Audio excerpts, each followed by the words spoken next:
আম্মু অনেক দিন ধরে বলতেছে হালিম খাবে, সেজন্য আজকে রাঁধুনি রেডিমিক্স হালিম নিয়েছি। এটাই আজকে আম্মুকে রান্না করে খাওয়াবো। তো কিভাবে রান্না করব চলুন আপনাদের সাথে শেয়ার করি। এই হালিম মিক্সের ভিতরে কিন্তু 2টি প্যাকেট আছে। এটা হচ্ছে হালিমের যে ডালটা থাকে সেটা, আর এটা হচ্ছে হালিমের মশলা। এখন এই ডালটা আমি কুসুম গরম পানিতে 30 মিনিটের মতো ভিজিয়ে রাখবো।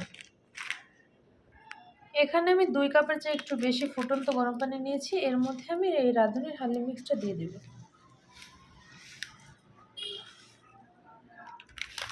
আস্তে আস্তে সাবধানে।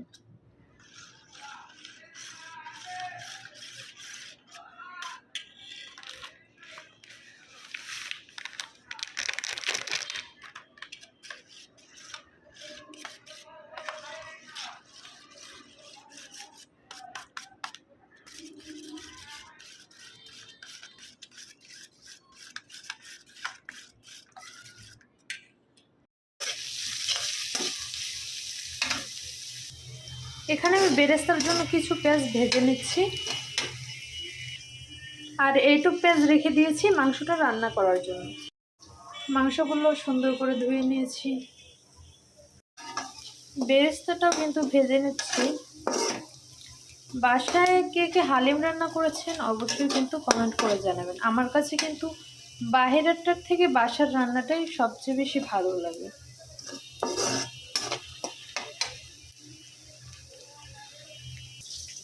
বেরেস্তা কিন্তু ভেজে নিয়েছি, এখন আমি মাংসের জন্য পেঁয়াজ ভাজতেছি।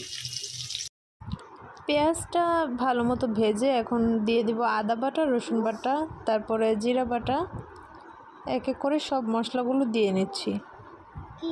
এখন দিয়ে দিব ধনিয়ার গুঁড়া, হলুদের গুঁড়া, মরিচের গুঁড়া আর স্বাদ মতো লবণ।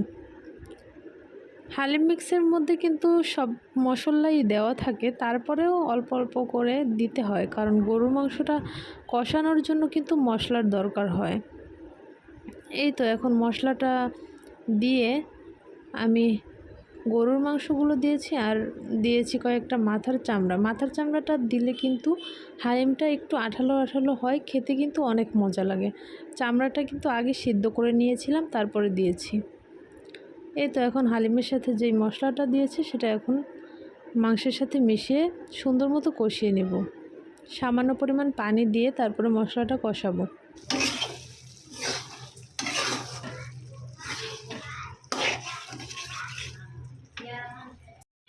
এখন পরিমাণ মতো পানি দিয়ে দিয়েছি। যতক্ষণ না পর্যন্ত মাংসগুলো সিদ্ধ হচ্ছে ততক্ষণ পর্যন্ত কিন্তু ভালো মতো কষিয়ে নিতে হবে।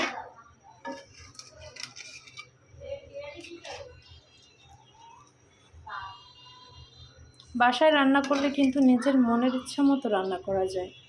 এই যে এখানে কিন্তু মাংস আছে, তেল আছে, চামড়া আছে, সব কিছুই আছে। এখানে মাংসটা সুন্দর মতো কষিয়ে নেওয়া হয়ে গিয়েছে। এখন এখানে যে ডালটা ভিজিয়ে রেখেছিলাম সেটা দিয়ে দেব।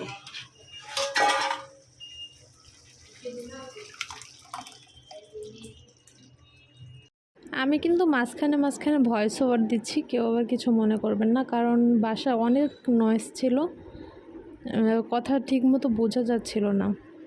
বড় পাতিলে নিয়েছি, কারণ কড়াইতে দিয়েছিলাম সেই সময় আটছিল না, নাড়তে অসুবিধা হচ্ছিল, তাই বড় পাতিলে দিয়েছি। হালিম কিন্তু প্রায় হয়ে গিয়েছে। এখন শসা, লেবু, কাঁচামরিচ আর ধনেপাতা এগুলো কুচি করে নিয়েছি উপর দিয়ে ছিটিয়ে দেওয়ার জন্য। এই তো হালিম রান্না কিন্তু একেবারে কমপ্লিট। এখন সব কিছু উপর দিয়ে দিয়ে পরিবেশন করে নেব। এই রেসিপিতে যদি আপনারা ফলো করে বাসায় তৈরি করেন অবশ্যই ভালো লাগবে। আর দোকানের থেকে আমি মনে করি বাসায় বানানোই অনেক ভালো। নিজের মনের ইচ্ছা মতো বানানো যায় আর অনেকটা হাইজেনিক হয়। এই তো বাটিতে আমি ঢেলে নিচ্ছি। এই তো হালিমগুলো কিন্তু দেওয়া হয়ে গেছে। এখন কিন্তু বেরেস্তাটা উপর দিয়ে দিয়ে দেব।